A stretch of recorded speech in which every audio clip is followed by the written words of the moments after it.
সিলেট টেস্টের তৃতীয় দিনের শুরুতেই বৃষ্টি। এটা প্রকৃতির নিয়ামতের বৃষ্টি নাকি টাইগার সমর্থকদের কান্না তা বোঝা বড় দায়। তবে দিন শেষে স্কোর কার্ড দেখে সকালের বৃষ্টিকে টাইগারদের জন্য আশীর্বাদ বললে খুব একটা বেশি বলা হয় না। দ্বিতীয় দিন শেষে 15 রানে পিছিয়ে থাকা বাংলাদেশ তৃতীয় দিনে লাঞ্চের পর নামে ব্যাটিংয়ে। তবে শুরুতেই আবারও হোঁচট খায় টাইগাররা। আগের দিন আশা দেখানো ব্যাটার মাহমুদুল হাসান জয় এদিন শুরুতেই মোজারাবানির শিকার হয়ে ফেরেন সাজঘরে। ব্যক্তিগত 33 রানে তিনি আউট হলে ভেঙে যায় মুমিনুলের সাথে তার 60 রানের অনবদ্য জুটি।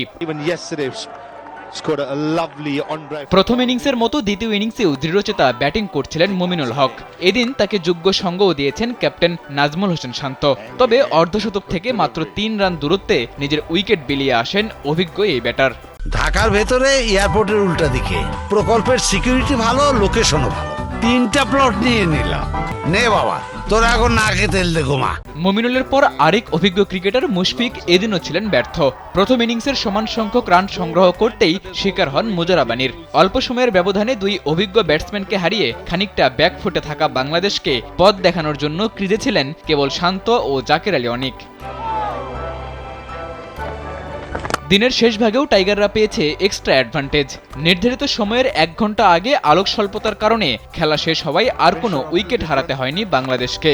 জাকের শান্তর 39 রানের অবিচ্ছেদ্য জুটিতে দিন শেষে টাইগারদের লিড এখন 112 রানের।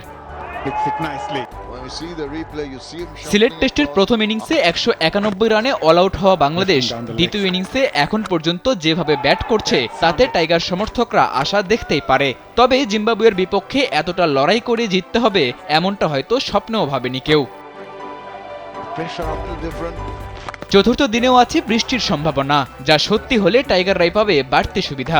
কারণ দিনের শুরুতে জিম্বাবুয়ের পেসারদের সামনে টেলেন্ডাররা কতটা দাঁড়াতে পারবে তা নিয়ে যথেষ্ট শঙ্কা রয়েছে। তবে এই টেস্টে বাংলাদেশের ভাগ্য এখন অনেকটাই নির্ভর করছে জাকের শান্তর এই জুটির উপর।